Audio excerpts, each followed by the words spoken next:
ادي مخکو ورځې کې به تاسو کتل هغه دغه مړه شوله ملکه زبط 95 سال عمر یې کو څومره کې هغه مړه شو دوی پسې به عالمانو خندل ویل چې د دې فیل چېرته د فرشتو نه ورک شوی که څنګه چل دی چې تلوسه لا جمدی ده نو اوس د هغې زوی چې کوم دی نو هغه اوس دغه واغېستو هل پیوچت که د هغه د زوی به د یوټیوب باندې یو بیان چلیږي او یو نه ډېر زیاتې چلیږي هغه د انګریزانو په مشهورو هغه اهم شخصیاتو کې دی چې بهترین لیکچر ورکوي لیکچر یې ډېر مشهور دی او په دغه په یورپ کې چې دا کومه یونیورسټي مشهوره ده مالې نامه نه راځي د هغې کې دی پروفیسر دی نو دا هغه ورځ یو خبره دغه کوله به ورسره یو دغه راته هغه ویل زه تاسو ته یو خبره کوم وایي که موږ او تاسو وایي چې موږ ته دې کامیابي میلاو شي که نه نو وایي ګورې موږ ډېرې فریقټسې وکړې او ډېر زیات کوشش یې وکړو خو موږ ناکام کیږو وایي ګوګل موږ راویستو یوټیوب موږ راویستو فیسبوک موږ راویستو داسې نور ډېر څیزونه یاد کړل چې دا موږ جوړ کړل لیکن د هغې باوجود هم زه اینم ګورم چې موږ ته به شکست میلاوي وایي ځکه چې د چا کم اصل دی هغه خپل اصل ته راځي مونږ خو مسلمانان دوکه کو لګیا یو خو هغې له الله جل شانهو خپل اصل ته واپس را روان دي وایي زه اینم لکه څنګه چې دوی د انجیوس په شکل کې مخکې کوششونه وکړل الله تبارک وتعالی د غش په شکل کې دوی له تبلیغیان پیدا کړل زمونږه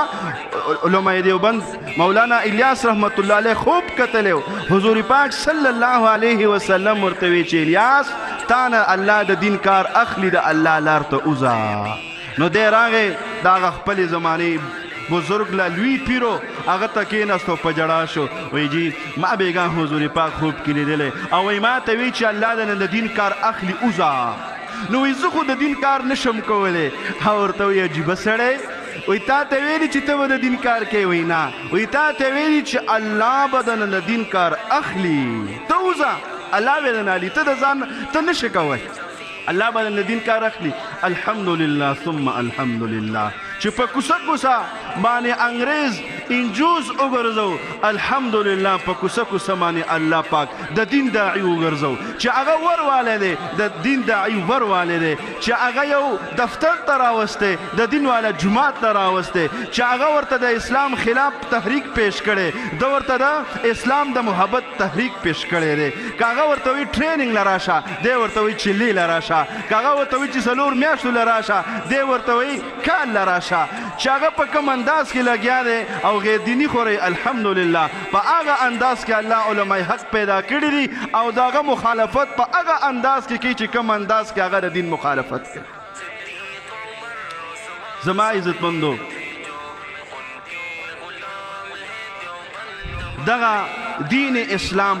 زمونږ ستاسو مقصد دی دا زمونږ او ستاسو موږ تاسو الله پیدا کړي د دې دپاره نو دغه انګریز خبره رانه پاتې شوه دغه ملکې زوی هغه وویل چې ګوره یو خبره درته کوم که موږ او تاسو د مسلمانانو کتاب او د هغوی د پیغمبر تاریخ سټډي کو او هغه هم د خپله معاشره کې راوستو وایي انشاءالله موږ ته به کامیابي میلاویږي دا د انګریز د خولې خبره ده چې موږ ته به څه میلاویږي کامیابی به موږ ته دې کې میلاویږي او بیا وایي کہ اگر آپ لوگ چاہتے ہو کہ ہم دین اسلام کے لیے مسلمانوں کو دیکھو وہ یہ سوچ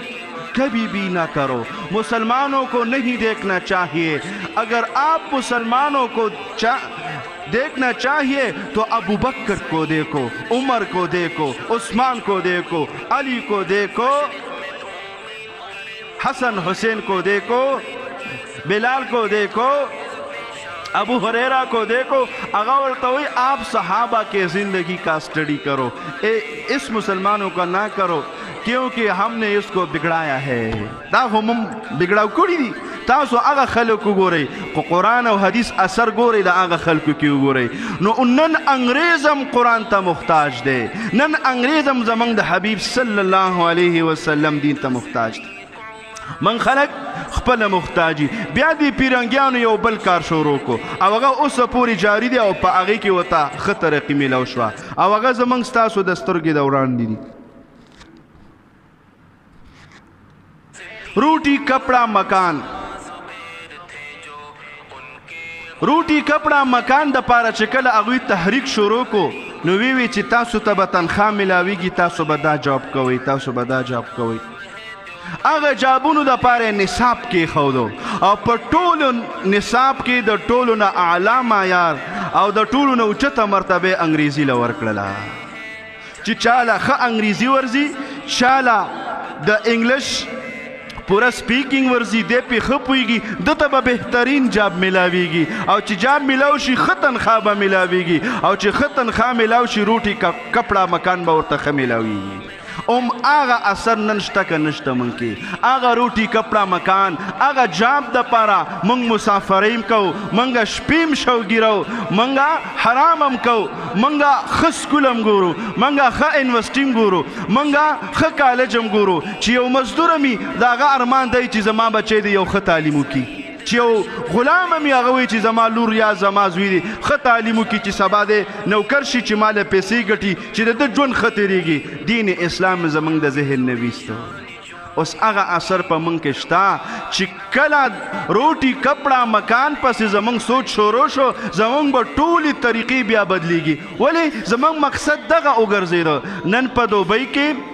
نن په کویت کې نن په بحرین کې چې د چا ګیرئ هغه ته جاب نه میلاویږي دا ځان ته مسلمان ملکونه وایي دا ځان ته اسلامي ملکونه وایي چې د چا ګیرئ هغه نه چلیږي